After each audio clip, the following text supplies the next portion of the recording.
One after the first, trail by 2 here after the second. Normally I'd wrap up here, but we're going to stay right here for a very special announcement.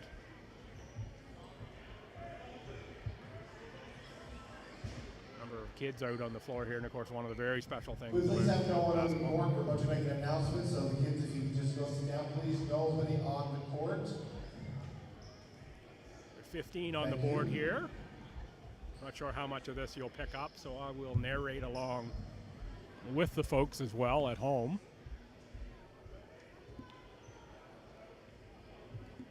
What this announcement is.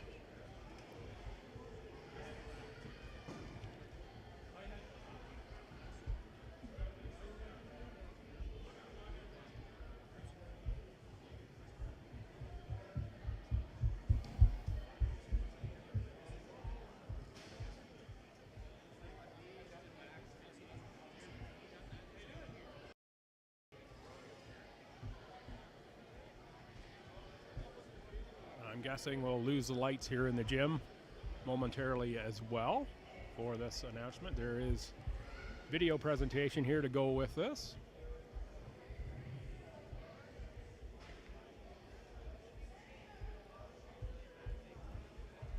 For elite women's basketball players.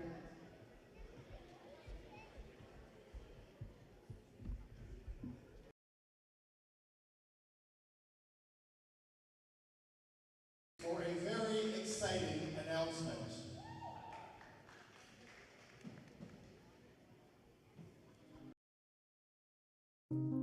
For elite women's basketball players from the Maritime provinces, when a university athletic career ends, their options are limited. A few go to professional leagues outside of Canada, and some go beyond campus to start their adult lives. But in many situations, women are forced to end their thriving basketball careers. In Canada, there is no domestic women's league. These players retired their shoes because they don't have a choice. And the Maritimes are often overlooked as a place that holds tremendous talent in women's basketball. But an idea that was born in 2020 resulted in the birth of the Maritime Women's Basketball Association. The league flourished, and the players got a chance to return to where they belong.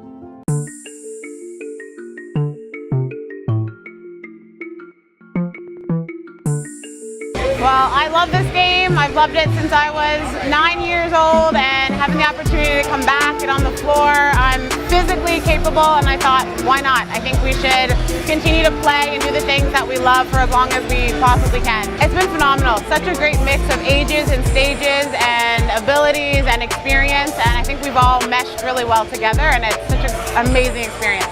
I think the league was created because there's nowhere for women to play after university. To have like a 22-year-old girl be like, oh, I guess I'm done with sports now, is like crazy to think because you're not even like getting to that best part of your athletic ability yet.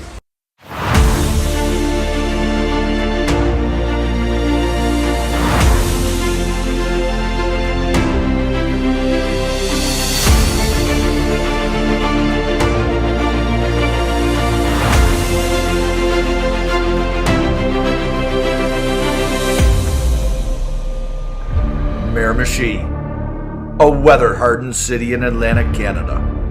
Sports are in our blood. Basketball is in our blood. Always has been, always will be. Our community is a force of nature. When we hit the court, that doesn't change. We strike with intensity, with power, and on the court, with purpose. Winning isn't a luxury, it's an expectation. Take cover. The Hurricanes are coming.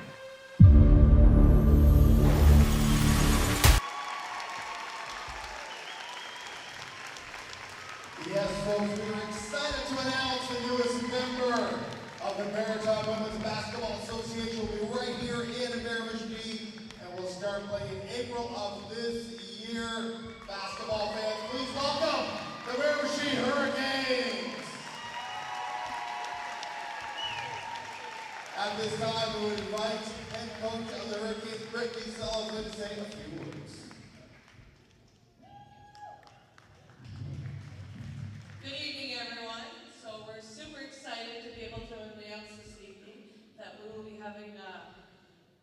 She team in the Women's Maritime Basketball Association. We really hope to see everyone out at all our games. After this evening, we're going to have our social media posted where you can follow along to see when our games are going to be.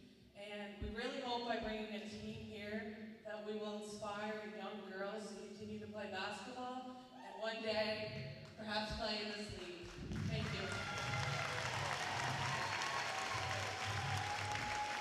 Hi everybody, my name is Jen McKenzie. I'm the Commissioner of the Maritime Women's Basketball League. I bring greetings and congratulations and welcome from our founding six, our corporate founding sponsors, Medavie and Royale. We are so excited to welcome you into our league. It's an amazing league. If tonight's attendance and enthusiasm is any judgment of what's going to happen this season, Miramichi is going to be an amazing place to play and watch basketball.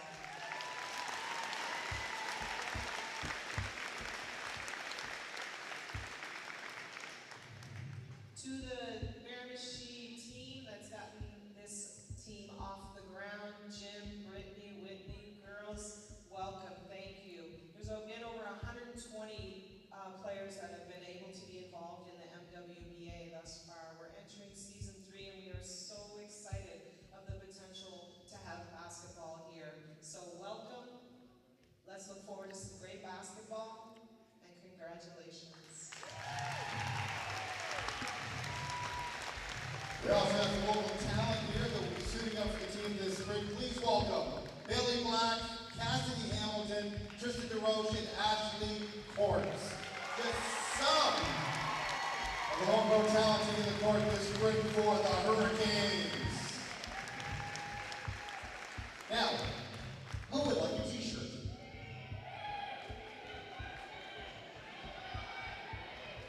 So there you have it. It's now official.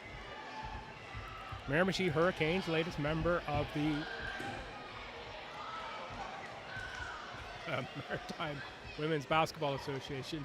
Just laughing because that's the weakest t-shirt cannon that I've ever seen here. Oh, there it goes. Better that time.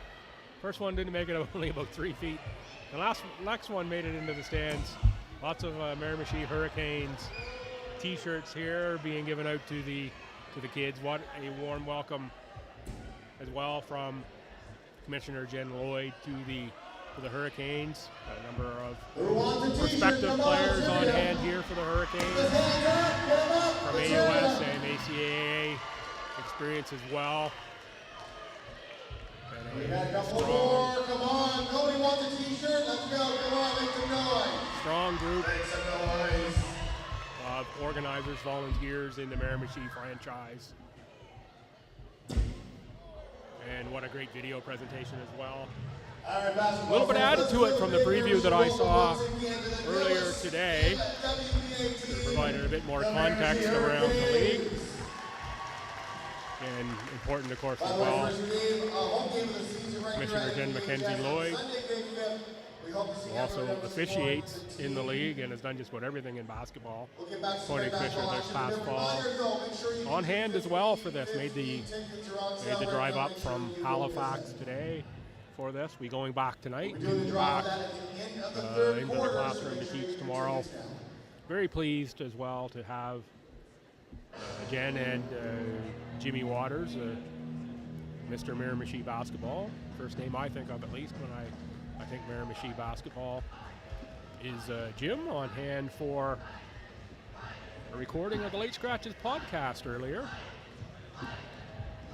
By the way, folks, if you didn't get a free t-shirt, they are on sale for $20 inside the canteen area. So if you would like to be one of the first people to get your hands on a Hurricane t-shirt, and that's the way it's done. The free ones are given out. Now you got to buy them from this point on forward. $20.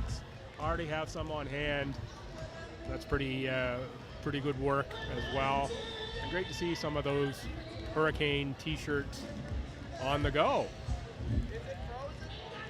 Joined now on mic and on headset by the Commissioner of the Maritime Women's Basketball Association. Jen, I know we chatted earlier on the podcast, but welcome here to the broadcast of the Tommies and the Panthers game. Not sure how well the secret was kept, what the announcement was, but it's a pretty exciting one. Yeah, thank you. It's great to be here. A great day for basketball in Miramichi. We're so excited to announce and welcome Miramichi into the league. It's an amazing league, and we are no doubt going to see some awesome basketball here in Miramichi.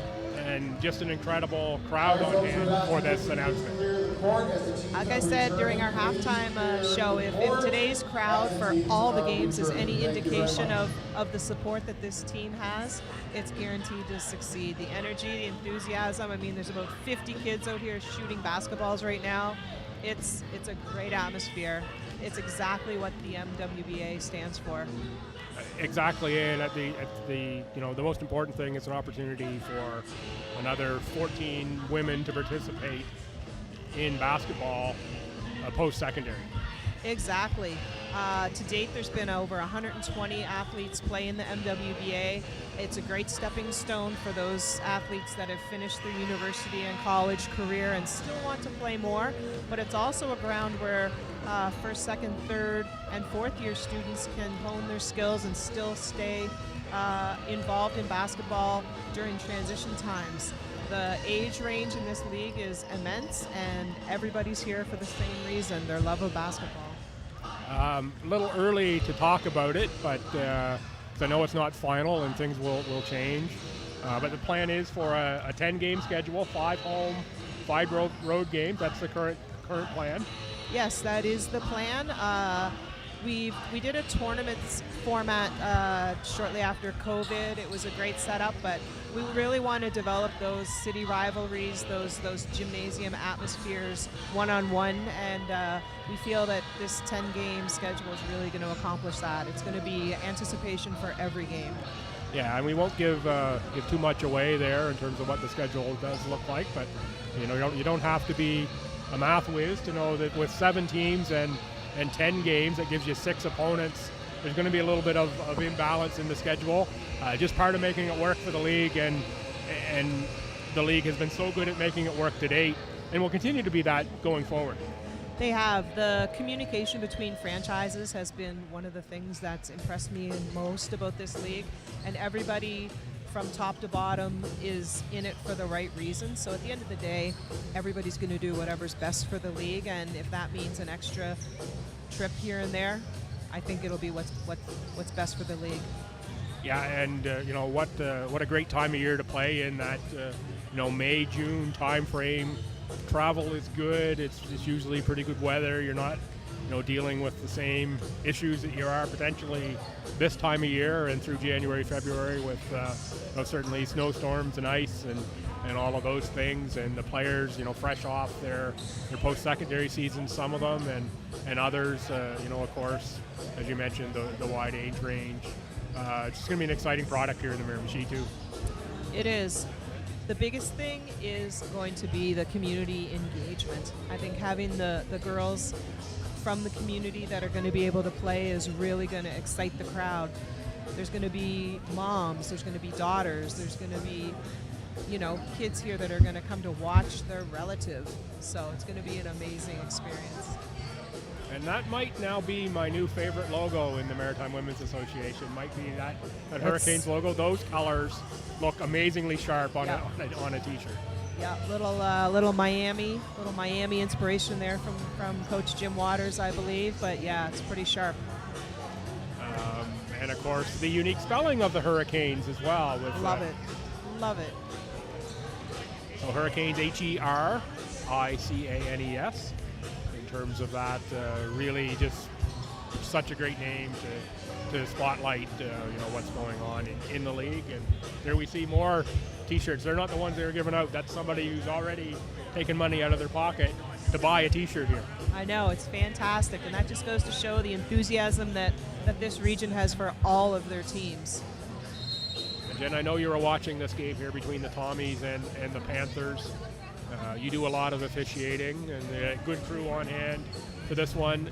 Do you watch games a little bit different as an official than you do, you might as a fan or as a player? 100%. You nailed it. I barely ever, no offense to all the players, because I'm sure they're amazing, I barely ever watch the players anymore. I'm watching the officials. I'm watching screen action. I'm talking to myself about you know, covering screens? Are they in legal guarding position? I'm actually refereeing the game in my head to try and just get better in practice. It's not just when you're on the court that referees should be practicing. So, yeah, it's a totally different, but these athletes are impressive. What a great first half. And certainly that's a role you're going to continue in, is refereeing in the Maritime Women's Basketball Association on top of your role as commissioner. Yeah, I was really lucky when they asked me to do this. One of my absolutes was I still would really like to officiate in this league. I mean, I've watched some of these girls grow up playing basketball and been part of their journey, so that was something I was really grateful for, that they were giving me the opportunity to hang up my commissioner's hat on game day and officiate, so I'm really thankful for that. So you'll have a few more things to watch as commissioner, I'm sure, when you're watching the games, and you know, as your first, I guess, sort of official public act as commissioner, I think here. Spectacular job, knocked it out of the park with your words there for the Miramichi franchise. Appreciate it. I know you're headed back to Halifax. Feel free to stick around for this one as long as you're able. Thank you. I'd love to. Yeah, just stick around here. We'll chat some basketball. Tommy's inbounded, and Tommy ball to start the second half. They can tie it with a 2 here. They're only down 2. Amos can give them a lead with a 3. Instead, it's a back rimmer though, but offensive rebound for the Tommies and McCarthy. Tommy's shooting at the end with the shot clock this time, so a little advantage second half for Stu. Lavoie with the back end, nice post move, and he does tie us at 36. Stu has really taken advantage of their quickness, their ability to get tips off those loose balls to gain offensive rebounds. And as mentioned, both these teams playing shorthanded, and I see Ben Duell standing behind the bench. I know he was getting some treatment there at halftime as well, so Tommy's may even be more shorthanded than when they arrived, but they'll play, I'm sure, regardless. Miss there for the Panthers, Darren Clark. Ball back up top. Now that's Kamari Scott. Scott against Tumwine uses the screen from St. Pierre. Around for Brown.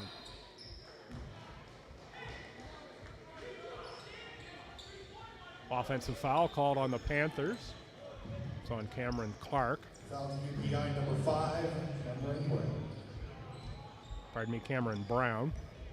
Mixing my names together already, Jen. It's been a few weeks since I've been on the mic doing play-by-play. So no one's gonna say anything. We've had a good holiday break. It's time to practice and get ready for block 2. There's Amos with a nice step around and pull up 15-footer to give the Tommies the lead. Great job recognizing that help defense and pulling up before the size of UPEI affected that shot. Now, see, I thought you were only watching the officials and not the players. Well, because I have this on now, I feel like I have to contribute in some way. And I'm definitely not going to talk about the officials because they are amazing. Love all these guys. And thanks again. I was mentioning it as you're sitting down. You and Jim Waters joined on the podcast, and promote that a little bit here. Sure, it's okay. Late scratches. Just look that up on any of your favorite podcast apps. We talked a bit about the announcement. We also talked a lot about officiating. Yeah, we did. So, thanks for that. Yeah, pretty interesting to get a couple of views there from a coach and from an official and commissioner as well. And it's interesting to know that the problems that we have in Nova Scotia are very similar to the ones that Jim talked about here. So it's a global problem. Well, and it's an interesting one as well, and a lot of the problems that we're talking about, we should probably let people in on the secret a little bit. Keeping officials in the game, shortages of officials, a bit of, we'll say, I'll call it abuse of officials, but unwanted feedback to officials as well, contributing to some of that, and about how to get more officials in the game. Touched on all of those topics in some way. In the podcast, so give that a listen. We won't replay the whole thing. No, you have to listen. It was fabulous stuff. If we want to grow basketball, as we're doing here tonight in Miramichi, we have to grow officiating right along with growing the players and the teams. Agreed, and that's the great thing about the MWBA, sidetrack back, is that there's a pathway for us to bring in up-and-coming officials who aspire to work at a higher level, and we pair them with veteran officials, and we make sure that their experience is a positive one. That's what we need to do within our local associations too. Make sure that these officials that are new have positive experiences so that they continue on their journey.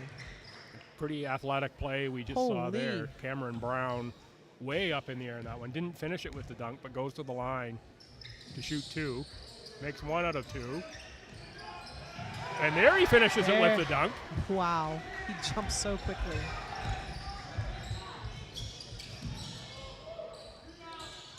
Villain answers at the other end. I'm not sure the scoreboard has caught up with either one of those scores.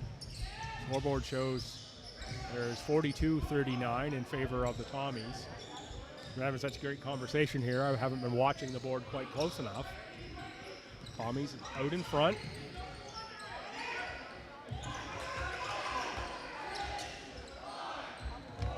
Late shot clock situation. Lavoie with the steal. And Lavoie is going to move to the left side. Nice work there. Use the rim to protect the ball. Is he a lefty? I will say, because you said that, I was at a high school tournament over the break. Watched a team warm up.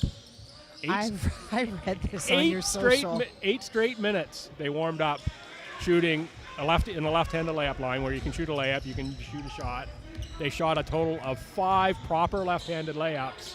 They only made 3. They went through each 12 times. So 144 trips through, they only actually shot 5 proper left-handed layups. Whew, that's not good math. That is like, why? And another athletic play there from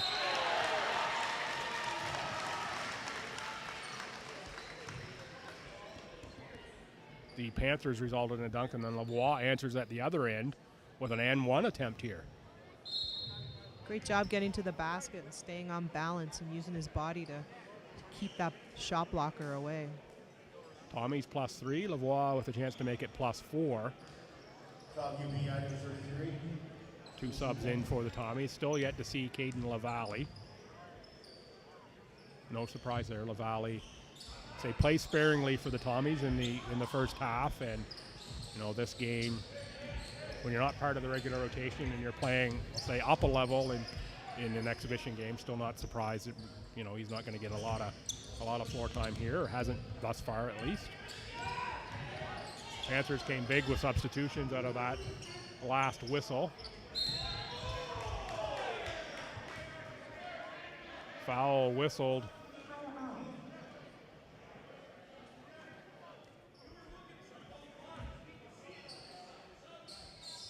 On McCarthy on that one. Jen, did you see that one? Yeah, Noah kept boxing out when the rebounder was airborne. Definitely an A to B move, and he definitely affected his balance. So I agree with that call. I know it's a tough one because they're undersized, but I agree with that call. Yeah, I was watching the ball and not the rebound action. So now, if you're a referee, that would be a bad idea.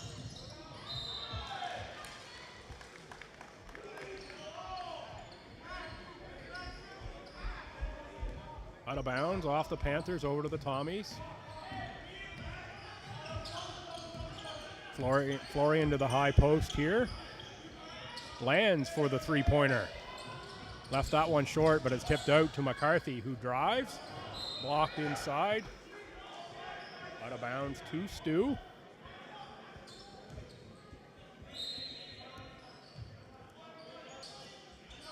McCarthy, quick release on the three-pointer on the inbounds play. Tommies again on the offensive boards. Florian for Duel, baseline drive. Taken away inside by Owen Smith. Smith hands off. Getting that one to roll over the front of the rim with Luca Cameron.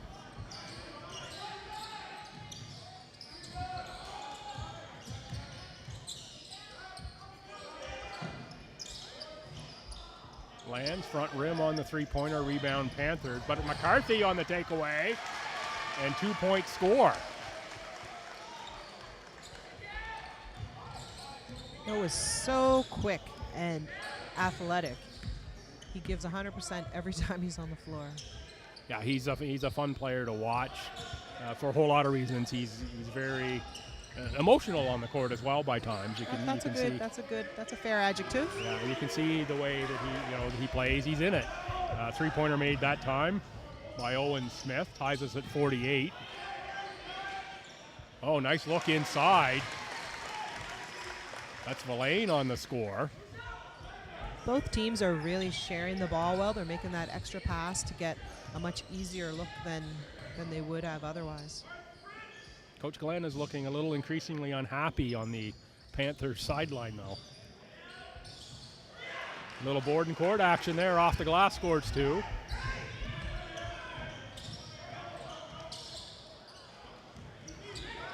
Lane met at the rim, and now it's the Panthers on the run out. It's going to be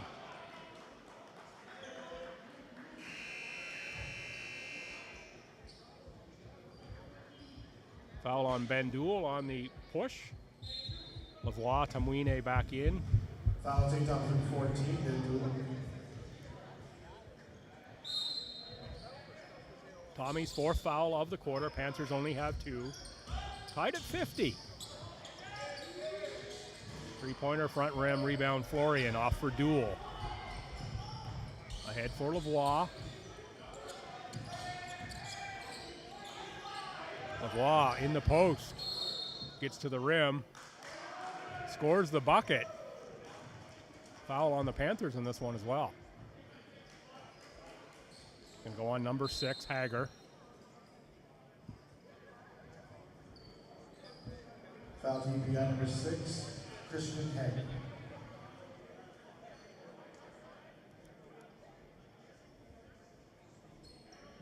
Tommy's up 2 on the score. Pretty fast-moving third quarter here as well.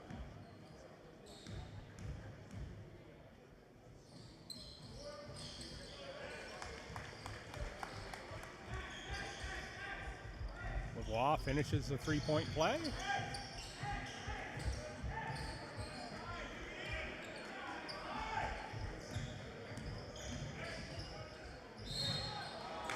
Running into Florian on the drive is Owen Smith. He's going to get the foul on Florian.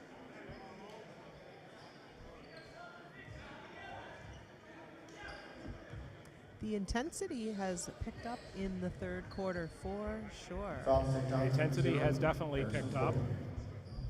And I think both of these teams, the Tommies would love a win. They played 3 AOS schools preseason at Ross A. Netherwood. Right. In the tournament there. And I was privileged to be on hand to call all of that tournament, and what a great tournament that is down there, and of course for all the right reasons for that tournament as well. Absolutely. Didn't pick up a win against any of those teams in the Andrew Milner Invitational, but they're hunting UPI here, and they're hanging right with them. They are, and it's always interesting, the dynamics of these games. You love to have them. It's a great way to ease back into the second block, which is a grind in both leagues. There's always that risk of what people will think. Yes. For PEI, it's unfortunately, people will think, it's a no-win situation. If they win, they're supposed to win because they're in the AUS, which is not the case anymore. The ACIA is a reputable league. Number 1 team in the nation in CCA level in Mount St. Vincent University. Absolutely. On the men's side. You call a lot of games. You've seen a lot of officiate by that type of call. I mean, I went through the standings on the men's side of the AOS. Your first place team's got 4 losses already on the season. You can go a lot of years, your first place team doesn't have 4 losses all year. Exactly. That's just an example of how tightly packed the standings are and what this second half of basketball is going to be like. It's, as you say, it's going to be a grind, but these games are going to be meaningful right down to the end of the season. Absolutely. Every game is going to be meaningful, and everybody from players to coaches to officials to minor officials who keep scoring, run the clock, and do our shot clocks are going to have to be on their game, because every possession, every second is going to matter. Play-by-play guys, though, not so much. We can have an off game. Well, I mean, we rely on you for a lot of valuable insight on the game, so I'm not going to let you get off that easy. Oh, all right. I'll be on my game too. It's all about practice, repetitions. It is, and I'm pleased to kick the dust off here. I've got a couple hockey games at St. Thomas this weekend, women's hockey, Friday night, Saturday night at the Grand Harvey Center. So if you're around and you like hockey, you're in the Fredericton area, check that out. So pleased to sort of get back into the swing of things after a few weeks. That break in post-secondary sports, and I fill it in by watching a lot of hockey. You get to in November, things come to a screeching halt. Long. Yeah, you got like 6 weeks. Yeah, it's you just a long get into the time. swing of things, and it is stopped. So interesting here. The officiating crew had a conversation, and they upgraded this to an unsportsmanlike foul, a C3 for those of you officials watching the game. Contact from behind or laterally, which is what this one was, to stop a fast break. So. Well, that's 2 in possession. Coach Glenn getting the explanation there from Correct. JP.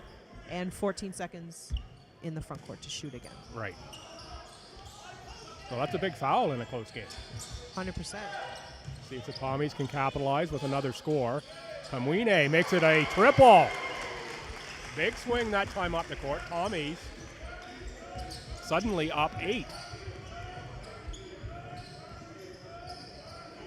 See if the Panthers can answer here. It's another takeaway by Stu. That's Owen Amos. Lavoie on the outside got the closeout, and he's got a lane. Oh, but can't get it to go down. Rebound Villain, finally taken away by St. Pierre. Panthers to the front court, it's Hager. Off for Magnan. A little more stagnant Panther offense here than the Tommies. Much more movement on the Tommy side. Amos with the block, long lead pass knocked out of bounds by Sam Chisholm of the Panthers. Ayerman set to check back in for the Panthers. Sina Ayerman, first-year guard out of Markham, Ontario. Amos, a deep triple. Great setup to be ready to shoot that as soon as the ball came in his hands. Tommy's up 11. As mentioned, of course, this is a short-staffed Tommy's team, short-staffed Panthers team as well. No Jace Colley, he's their leading scorer at 20 points a game, 19-9. And no Kyrie Thompson over there as well. That's another 10 points a game. Easily, yes. And Kyrie, of course, incredibly dynamic player. Played with Holland College ACA last year. Was an all-star on that team. Team really, I mean, they won it at St. Thomas, went to nationals, and what an exciting sort of final weekend that was in Fredericton. Yeah, that was a great tournament.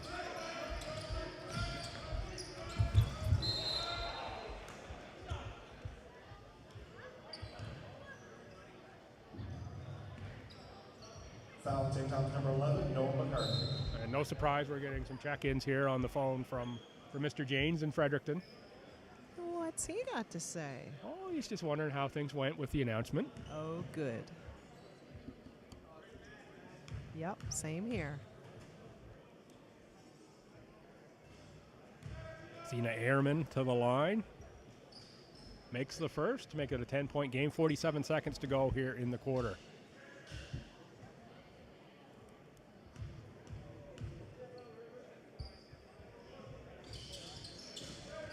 Makes the second, now a 9-point game.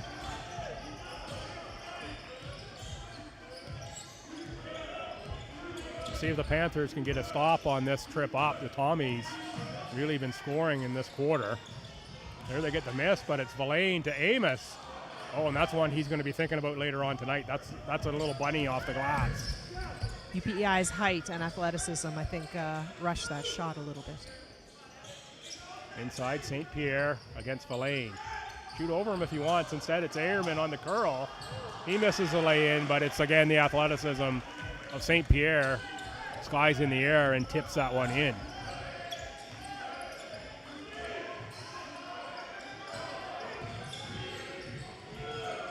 Amos inside Villain, blocked at the buzzer. Shot there from the free throw line might have been the better play. Well, ladies and gentlemen, it's time I to think check so. your 50-50 tickets. They've kind of gone away from what was working for them, although they do have a good lead. So, but if they keep pulling up for those shots before that secondary help arrives, they'll be in good shape coming down in the fourth quarter.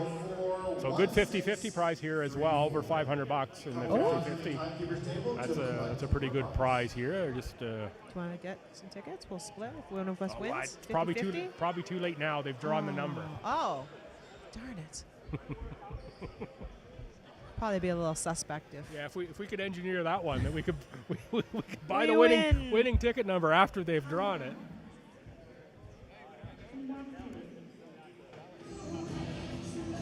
I think we found the winner. They tried to come claim the prize from us. We should have just took the tickets. We and been like, should yes, have. leave your tickets with us, Leave- and we'll leave take your care of it.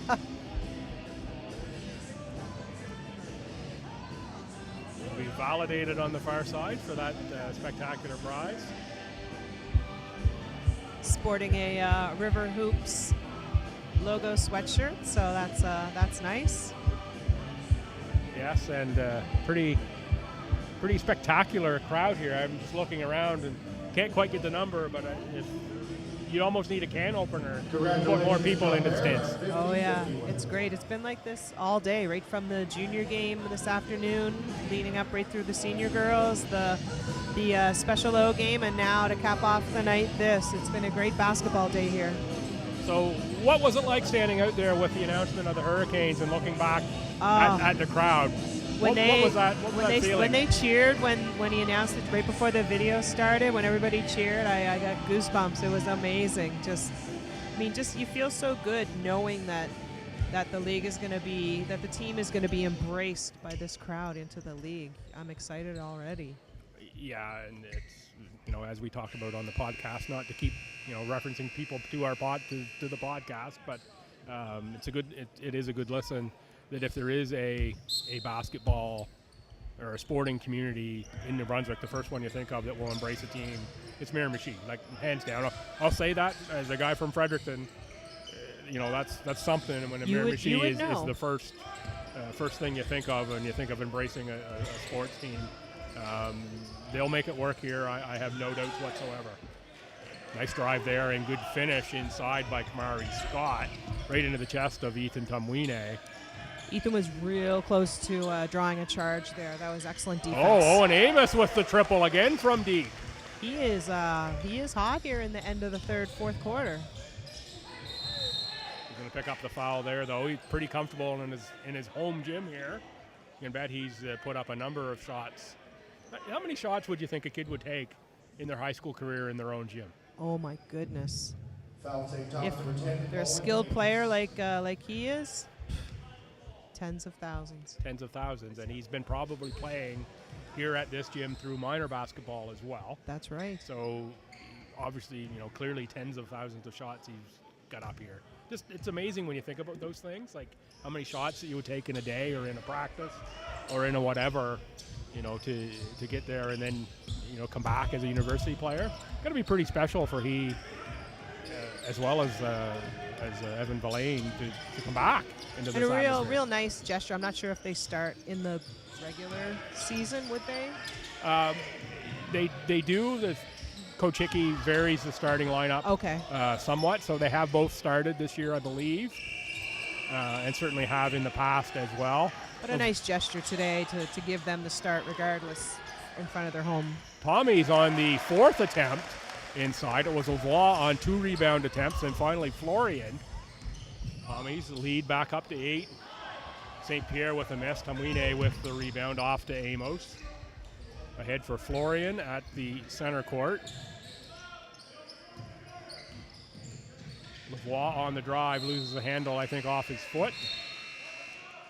PEI's help was a little too good there. It's going to be tough to hide in those bright yellow sneakers in the second semester, isn't it? Yeah. Easy to call travels with those kicks. Is it really, though? Does it make a difference in what you see? How players dress? I don't know. No? I don't know. Maybe. I'll let you know in a couple weeks.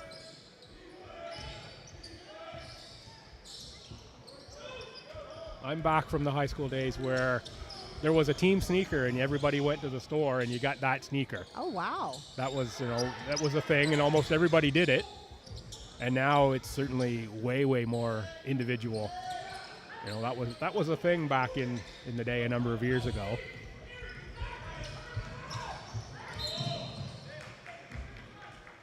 Foul on the Tommies. 7:47 to go here, fourth quarter. Tommies up 8 on the Panthers. What an entertaining game this has been for the fans as well. Absolutely. For them to see such two athletic teams put on a display, and hopefully they'll hear that this is what these two leagues are all about. Athleticism, speed, quickness, go, go, go every night. It's for certain that no one has left the building here yet. Oh, I don't think so. I was out in the parking lot not long before the game, and I think they've just told the fire marshal not to bother coming around here tonight because it's pretty packed. Thank you, Fire Marshal.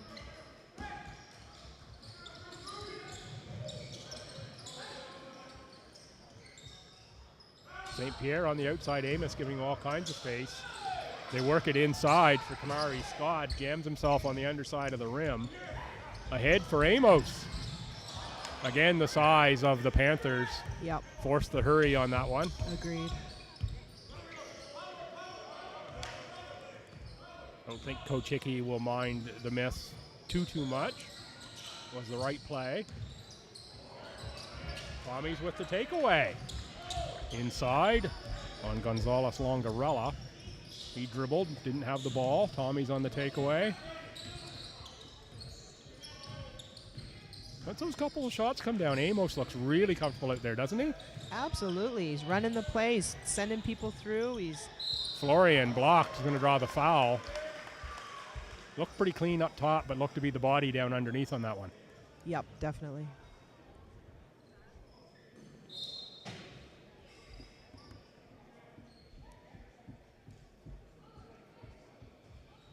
I'll send Florian to the line. Harrison dealt with a bit of an ankle injury in the first semester for Stu. Good to see him back around. I believe it was actually the Mount St. Vincent game. Or maybe the other Kings game, UKC. One of those games in Halifax, I think, tweaked an ankle.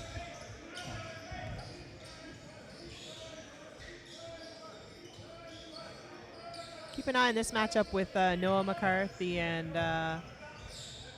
Sam here, number 2 and number 11. This is going to be a great little matchup if you're a fan of quality guard play. Lane to Amos for a 3 again. That one a little too strong. Rebound, Darren Clark. Clark against Tumweeny. That's a good quickness matchup there as well. I'd like to see Stu go back to their up fake, draw the help options. They've kind of gotten away from that here early in the fourth. That was great defense by Florian to force the fadeaway by the big man of the Panthers. And there's a triple by Chisholm, just as you're talking about him. There he is to make it a 4-point game.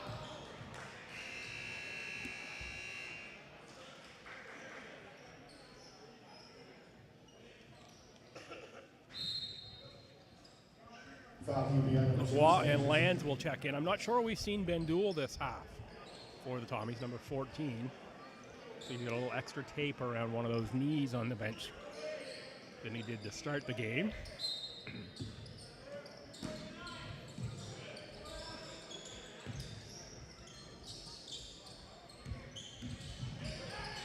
McCarthy for Lavoie.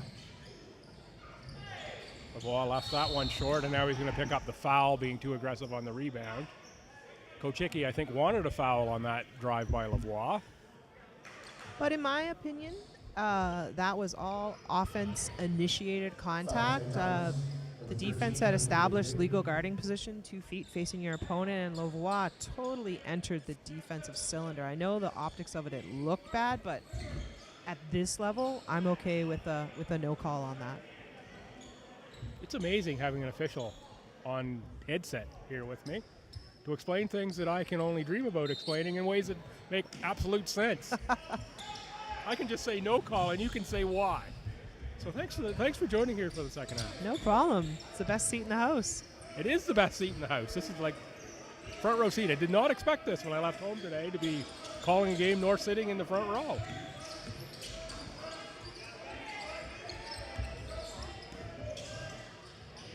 Nice switch of hands on the drive by Darren Clark, but he can't get it to go off the glass. There is Lavoie again on the drive. That one comes off the rim into the hands of the Panthers' Cameron Brown. 5:15 to go. Tommy's up by 6. Rebound to McCarthy.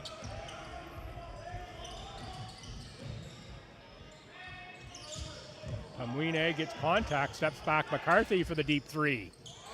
That one finds the bottom of the bucket. Smile there for McCarthy. Slow to get up are the Panthers. Maybe a little moisture there on the court. Is that Cameron Brown? Did he take a little tumble going out of bounds, or was he already down there, Jen? No, he went to get the ball and pivot to go out of bounds and totally lost it on somebody's hard work. Hard work mark. Hard work mark. That's a good one. You can use it. I'm gonna steal that one. I was gonna steal it regardless of whether you said I could or not. I listen to every broadcast, so I'll know.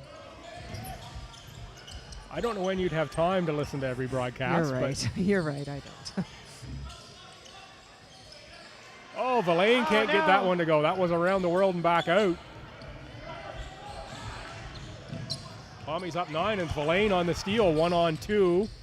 He's going to spin, still go to the bucket, and get 2 points. Wow, that was amazing. What a move. The guys from the Miramichi, they want to win in this one. Absolutely.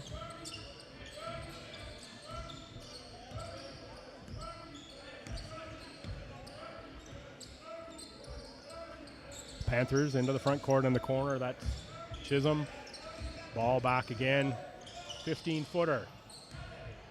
That's no good. Fighting for the rebound is Owen Smith. Panthers on the reset. Chisholm for Smith. Smith right into Verlaine. 5 on the shot clock now for UPI. That's a three-pointer made by Matthew Magnan. I think it was an air ball. Oh, you think it was? I thought it went through. Spencer just called out of bounds, so I think it was an air ball. Oh, I thought it went through. So did I. Until Spencer blew the whistle, so did I. That's why we're over here. The mesh didn't move though, so I think that's a good indicator. Didn't like fix itself after it flew through. So Spencer was there, and he's not been wrong yet today that I've seen. no. Gosh, don't let him hear that you said that. Oh, it's Michael Murray that you really have to watch out for. He takes things to heart. 3:52 to go here in the Miramichi. Basketball day on the river. Spectacular day of basketball. Started with a basketball clinic, youth game between a couple minor associations. I think the Elite 506 Elite from Moncton was up for that one, I think. Then there was a JV girls game between the two Miramichi high school rivals here in the James M. Hill Tommies and the Miramichi Valley Palamu. After that, it was Special Olympics against the town councilors or city councilors here for Miramichi. And then this one, which has been entertaining right from the get-go, the Tommies and the Panthers putting on a great show here of basketball for these crowds. And, of course, the cherry on top of everything, the announcement at halftime of a new Maritime Women's Basketball Association franchise, the Miramichi Hurricanes. And, of course, I'm Bill Gibson, joined by Maritime Women's Basketball Association Commissioner Jen Lloyd, who made the trip up from Miramichi to be part of that announcement. And just wonderful to see that league grow, and for that announcement to happen here as part of this day, I don't think there could be a more fitting time to do that. No, to see everybody in the gym and all the kids and the support, the cheers that went up when they announced it officially was pretty amazing, and good things to come in 2024 for the MWBA. That's off the back of the backboard, off Lavoie. He's saying that was the underside and that shouldn't be out of bounds, but blown dead by the officials. Sure they saw it off of an out of bounds piece of the backboard. Over to the Panthers. They trail by 8, 3:33 to go here in the fourth quarter. Knocked away by Tamwine. Coach Glenn looking for a sub, and he's got one ready to check in. McDonald Wood in for Olivier St. Pierre. So this, I think, gives them another outside shooter in the game for UPEI. Yeah, it's soon going to come down to possessions here if they don't get some shots going here. Inbounds pass hit the front rim. Lavoie on the control.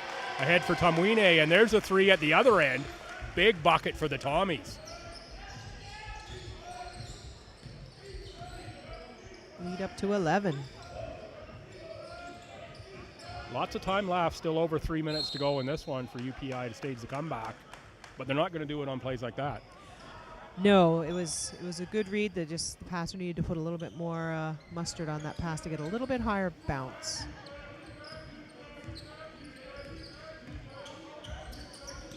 Amos on the high catch. He's been really good for the Tommies in the second half, as has McCarthy. For Amos. Amos thought about the three, now steps in long two. Front rim, rebound, Panthers. On the run is Chisholm. Back up top for Chisholm. Drives the paint. Good defense by the Tommies to close that down. That is Owen Smith. He makes two from the baseline. Now we're going to blow it dead, and just a little bit of hard work. Little hard work mark there on the court. Gotta love that. 2:35 to go. The Tommies up 9. 76-67 on UPEI. And no matter how this ends from this point out, the Tommies, who've basically had 8 players here in the second half, I think really they've come a long way in terms of learning how good they can be in this game when they play in a certain fashion. Absolutely. The athleticism, 1 to 11 or 12 that you're going to see on UPEI is there's very few teams in the ACAA that have that. So great confidence builder for the Tommies going into second block. So we'll mention the Panthers are home Friday, Saturday to UNB, and there's some pretty good athletes on that UNB team. Yes. For sure. The Reds, they play sort of a pro style of game, really, when you think about it. They don't, move the ball around a lot. Of course, that seems to be a bit of Coach Salerno's background, is pro style ball. So you think about that. They've 2 pretty big games. UNB at 4-4 and UPI at 4-5. So you'd bet that they would, love to get some wins at home with the Panthers. They split at UNB earlier this season, so they've already played twice. The UNB got them on the Friday night, and the Saturday the Panthers came back. As often happens when you get those back-to-back games, that second one where you're at home and you've won the night before is often very, very tough. It is. You expend so much energy in game one that sometimes you just come out a little bit flat, but all these first weekend games are going to be fantastic.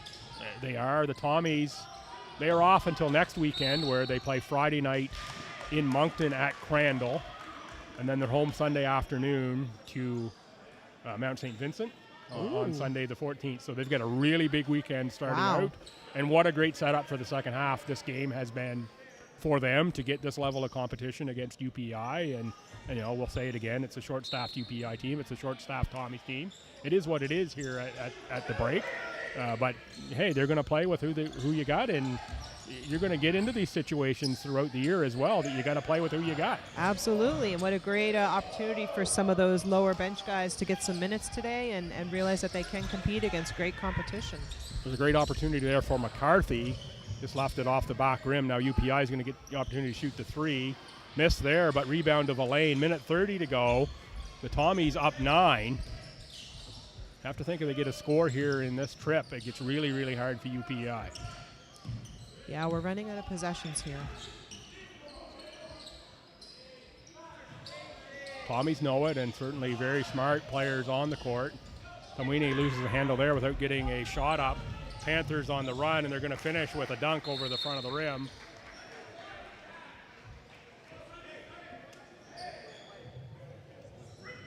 Coming to you from BI, number 7, In the last 2 minutes of the fourth quarter, the game can stop for a substitution opportunity with the team that has the ball out of bounds. So we had that there. Ben Duell was in just for a brief moment. Foul given by the Panthers, and that will walk us. No, it won't walk us a length to the court. That's only their second team foul. So we see this in a lot, where when a game gets close, teams haven't given up enough fouls, and that just needs more time off the clock. Not that you want a team to foul, but you kind of like, you get into that last 2 minutes, already have 3 or so fouls, from a close game perspective, in case you have to get into a foul situation to send the other team to the lane. Yeah, I'm wondering why they're not fouling now, but maybe they're just going to play this one out. Under a minute to go. Tommies are up 7. Still anyone's ball game here. McCarthy is looking for the triple and the dagger. Can't get it. The Panthers on the push. That's a nice finish there by Ayerman, and with 37.2 seconds to go. I believe it's going to be a 5-point game. It is a 5-point game when the points go on the board. So important last 40 seconds or 37.2 seconds here in this one. I think we've talked about all we can talk about in terms of the day, in terms of where these teams are going next. I'll thank you on behalf of the league for coming over, on behalf of Miramichi for making the trip up, and also thank Coach Waters and the folks behind Basketball Day on the River for inviting me here. To step into this role. Didn't know it when I left the house that I was going to be announcing a game, but surprise! As you said, the best seat in the house, and what a great show, and just pleased to be part of the day here in Miramichi, and all. I think I might have said it early in the broadcast. Thanks again to my employer for giving me, the flexibility to rearrange my work schedule a little bit this week to be able to get away at 2:30, 3 o'clock. On a Wednesday afternoon, to be able to come up to Miramichi to see this. And again, I wanted to see the announcement that you were part of and catch at least some of this game, but pleased to be pressed into service here and be witness to what has been a spectacular game. Yeah, it was a great day, start to finish, and was really setting the tone for the second block of ACAA and AUS, and a little fire lit for MWBA Season 3. Yeah, and I'll plug it again one more time. Late Scratches podcast on all your favorite podcast apps, or latescratches.podbean.com.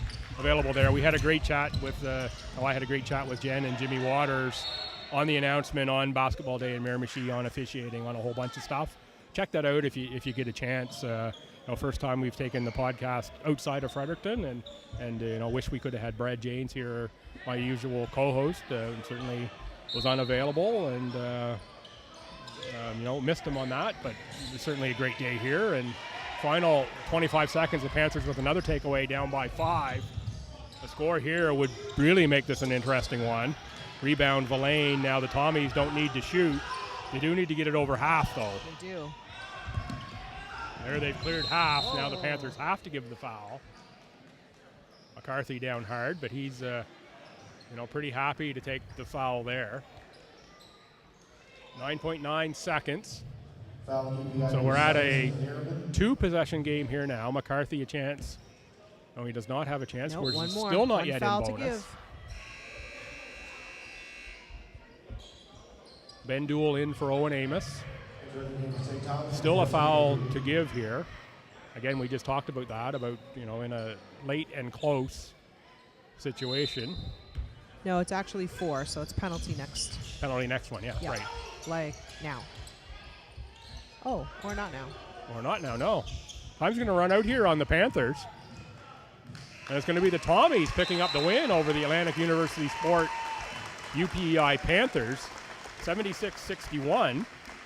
Bit of an odd ending to that one. We were both expecting there to be a foul called something there. Yeah. You extend the game, you're only down 5. Not exactly sure what the strategy was there on PEI's part. certainly a big reset coming for them over the next day or two to get ready for UNB, and the Tommies, they're going to be feeling really good about themselves going into ACAA play.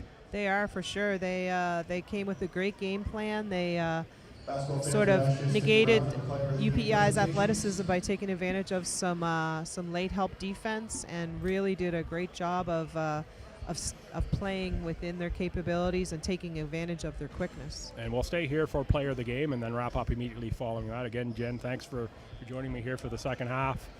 Always, we've done this a few times, and it's always fun to have you alongside here. You see the game in a much different way than I do, and it's always appreciated to get the views from an official and your explanations on what exactly is going on the court and why things are called the way they are. Thanks. It's been a great day. Great to be here, and thanks for sharing your table with me. Yeah, and guessing the player of the game here has got to be Owen Amos for the Tommies. And no surprise there for UPI. It's Owen Smith, number 25. He had a really good game. And have to guess, and kids lined up here in front of us for rebounds. This isn't Owen Amos here in Miramichi. I'll be shocked. And for the St. Thomas University Tommies, player of the game, number 9, Evan Valade. Oh, well, Evan Valade, the other Miramichi boy, one of the two of them. Yeah, Excellent was pretty sure. I thought we were going to get Owen Amos for his scoring in the second half. But no surprise that it went to one of the Miramichi products on Tommies. They both had great games. The Tommies pick up the win here against the Panthers, 76-71. For Jen Lloyd, I'm Bill Gibson, and everyone here at Pulamu Basketball. It's been a great day on the Miramichi. Jen, once again, thanks for joining. And folks, thanks for listening along at home.